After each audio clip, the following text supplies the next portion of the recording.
বিসমিল্লাহির রহমানির রহিম। আজকে আমাদের এই চ্যানেলের দ্বিতীয় পর্ব। আজকেও আমরা বিশেষ পরীক্ষার প্রশ্নসমূহ সমাধান করব। বন্ধুরা, শুরুতেই একটি বীজগণিতের অঙ্ক, নবম দশম শ্রেণীর সাধারণ গণিতের অঙ্ক। একটি সূচকের সমাধান 2 to the power x plus 2 to the power 1 minus x equal 3 সূচক সমীকরণ। যখন চলকগুলান পাওয়ার হিসেবে থাকে বা ঘাত হিসাবে থাকে তখন সেই সমীকরণকে সূচক সমীকরণ বলে। সূচক সমীকরণ সমাধান প্রক্রিয়া একটি জটিল। আমরা এখানে একটি টেকনিক প্রয়োগ করব। টেকনিকটি হলো আমরা অপশান ব্যবহার করে দেখব। এক্সের জায়গায় প্রথম অপশান 2 বসিয়ে দেখব। যদি ডান দিকে 3-এর সমান হয় সেক্ষেত্রে এটি সঠিক উত্তর, যেটি দিয়ে মিলবে সেটি সঠিক উত্তর। আমরা প্রথমে 2 বসিয়ে দেখি। 2 টু দি পাওয়ার এক্স মানে 2, 2 টু দি পাওয়ার 2 স্কোয়ারে 4। যেহেতু ডানে 3 আছে তার মানে এই অপশনটি দিয়ে মেলার কথা না আর কি। 3 মিলাবো, 3 কিউব। এক্সের জায়গায় 3 বসাইলে 2 টু দি পাওয়ার 3, তার মানে 8। 3 মিলবে না। 0 বসিয়ে দেখি। আচ্ছা, জিরোর ক্যালকুলেশনটা এরকম: 2 to the power 0 plus 2 to the power 1 minus 0 লাগবে না। আমরা দেখি এখানে আসতেছে 2 পাওয়ার 0 মানে 1, কোনো কিছুর পাওয়ার 0 মানে 1, প্লাস 2 পাওয়ার 1 মানে 2, 1 আর 2তে 3, দেখা যাচ্ছে যে ডান দিকে আছে 3। আমাদের সঠিক উত্তর এটি। চতুর্থ অপশনের কোনো প্রয়োজন নেই। 38তম বিসিএসের প্রশ্ন। এবারে 44তম বিসিএসের একটি প্রশ্ন, i টু দি পাওয়ার 49 এর মান কত? আচ্ছা, এটি ইন্টারমিডিয়েটের উচ্চতর গণিতের একটি অঙ্ক। এখানে i হলো অবাস্তব সংখ্যা। আমাদের একটা জিনিস জানতে হবে, একটি সংখ্যা খেয়াল রাখতে হবে, i স্কোয়ারের মান -1। আমাদেরকে একটা জিনিসই জানতে হবে, i স্কোয়ারের মান -1, বাস এইটুকু জানলেই হয়ে যাবে। দেখা যাক। i টু দি পাওয়ার 49কে আমরা এভাবে লিখতে পারি, i স্কোয়ার টু দি পাওয়ার 24।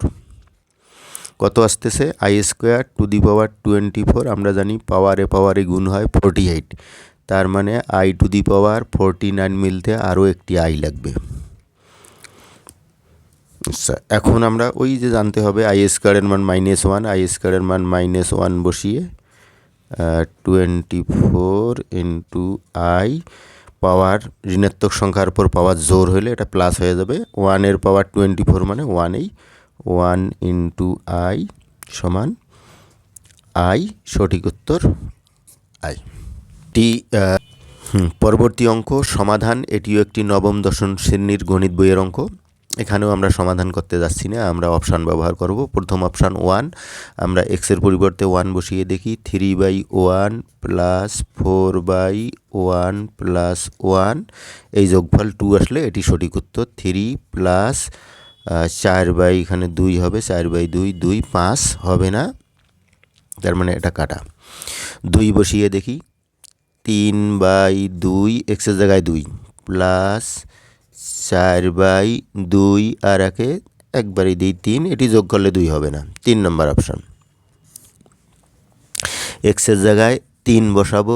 3 এক্সের পরিবর্তে 3 প্লাস 4 এক্সের জায়গায় 3 বসালে 3 আর একে 4, এখানে হবে 1 প্লাস 1 সমান 2। সঠিক উত্তর এটি। 4 বসানোর আর কোনো দরকার নেই। পরবর্তীতে এটি একটি অনুপাতের অঙ্ক, ক্লাস সপ্তম শ্রেণীর বইয়ের অঙ্ক। এটিও বিসিএসের প্রশ্ন থেকে নেওয়া।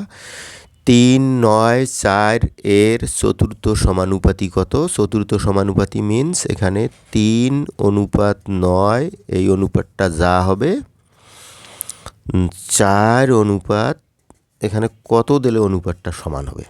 আরেকবার বলি, 3 এবং 9-এর অনুপাত যত, 4 এবং ওই যে বলা আছে চতুর্থ সমানুপাতি মানে 4, তার একটা সংখ্যা আছে, এই সংখ্যাটা কত হলে, ধরি ওই সংখ্যাটা এক্স, তখন অনুপাত এটা সমান হবে।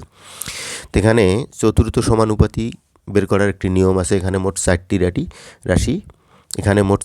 রাশি, সেখানে 3 এবং এক্স হলো প্রান্তীয় রাশি। ফর্মুলাটি হলো এরকম: প্রান্তীয় রাশিদ্বয়ের গুণফল 3 আর এক্সের গুণফল সমান মধ্য রাশিদ্বয়ের গুণফল 4 9 36। সহজ কথা, এই প্রান্তীয় রাশি এ দুটো গুণ করলে যা হবে মাঝখানের রাশি দুটা গুণ করলে তাই হবে। 3 আর এক্সের গুণফল 3x, 9 আর 4-এর গুণফল 36, 3x সমান 36। স্বভাবতই এখানে এক্সের মান পাওয়া যাচ্ছে 3 বারং 36, সঠিক উত্তর। বন্ধুরা, এবার একটি বীজগণিতের অঙ্ক 46তম বিসিএসের প্রশ্ন থেকে নেওয়া। এখানে বলা আছে a + b 12, a + b 12, a - b 8। সেখানে a² + b² এর মান কত? একটি ফর্মুলা আছে, এই ফর্মুলাগুলো আমাদেরকে জানতে হবে। ফর্মুলা জানা থাকলেই অনেক সহজে বীজগণিতের অঙ্ক করা যাবে। a² + b² এর ফর্মুলাটা আমি লিখতেছি, a + b² + a - b² / 2। এখানে যদি a + b এর মান আমরা 12 এবং a - b এর মান 8 বসিয়ে স্কোয়ার করে যোগ করে 2 দিয়ে ভাগ দিই, মানটা পাওয়া যাবে। এটাও সহজ টেকনিক, তবে সূত্র যদি খেয়াল না থাকে সেক্ষেত্রে অঙ্কটি আর পারা যাবে না।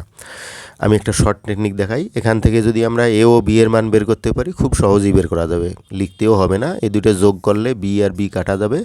এ 2a যোগ করলে 12 আর 8 20, আর 2a সমান 20, তার মানে এর মান হলো 10 প্লাস বি এর মান, এ যদি 10 হয় বি এর মান 2 হবে, 2 square. 10 square 2 square 100, 10 square 2 square 104, 104। এর সঠিক উত্তর 104। আবার একটি অনুপাতের অঙ্ক, 4 এবং 9-এর দ্বিভাজিত অনুপাত কত? আচ্ছা, আমাদেরকে দ্বিভাজিত অনুপাত জানতে হবে। দ্বিভাজিত অনুপাত হলো অনুপাতের রাশিগুলোর বর্গমূলের অনুপাতকে দ্বিভাজিত অনুপাত বলে। অনুপাতের রাশিগুলোর বর্গমূলের অনুপাতকে দ্বিভাজিত অনুপাত বলে। তাহলে অনুপাতের রাশি পূর্ব রাশি 4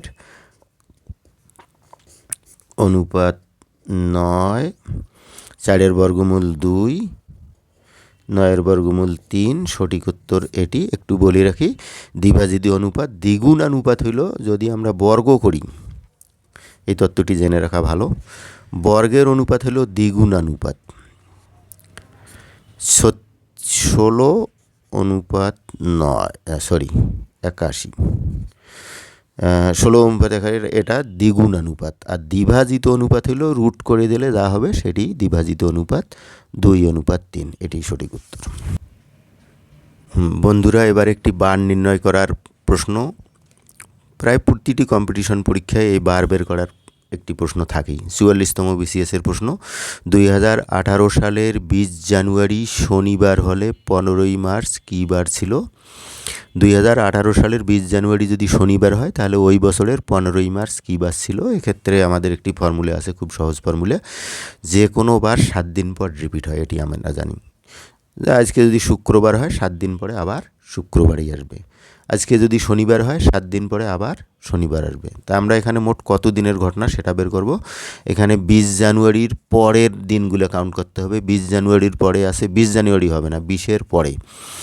20 জানুয়ারির পর জানুয়ারি মাসে পাবো 11 দিন, ফেব্রুয়ারি মাসে পাবো 28 বা 29। 2018 সাল যদি লিপ ইয়ার হয় এখানে আমরা পাবো 29 দিন। লিপ ইয়ার হওয়ার নিয়ম হলো এই শেষের 2টা ডিজিট, এটা যদি 4 দিয়ে ভাগ যায় তবেই এটা লিপ ইয়ার হবে, আর যদি 4 দিয়ে ভাগ না যায় লিপ ইয়ার হবে না। 18কে 4 দিয়ে ভাগ যায় না, এটা লিপ ইয়ার হবে না। তার অর্থ ফেব্রুয়ারি মাস হবে আমার 28 দিন। আর মার্চ মাসের আমরা পাচ্ছি 15ই মার্চ। 15 মাসকে কাউন্ট করতে হবে 15 দিন, 15ই মার্চকেও কাউন্ট করতে হবে। তাহলে জানুয়ারি মাসের 20-এর পরে আমরা পেলাম 11 দিন। ফেব্রুয়ারি, এখানে যেহেতু এটা লিপ ইয়ার নয়, ফেব্রুয়ারি মাসের পাবো 28 দিন, আর মার্চ মাসের পাবো 15 দিন, এটা যোগ দিলে হবে 54 দিন।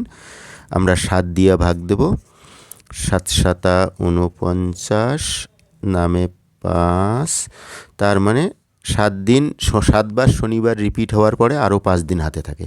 তাহলে শনিবারের পরে 5 দিন গেলেই আমরা পরের বারটি পেয়ে যাব শনি, রবি, সোম, মঙ্গল, বুধ, বৃহস্পতি। 5 দিন গেলাম, বৃহস্পতিবার পাওয়া যাবে, সঠিক উত্তর। বন্ধুরা, আজকের মতো এখানেই শেষ। আবার দেখা হবে পরবর্তী কোনো ভিডিওতে। সবার সুস্বাস্থ্য ও মঙ্গল কামনায় আজকের মতো এখানেই শেষ করছি। আসসালামু আলাইকুম।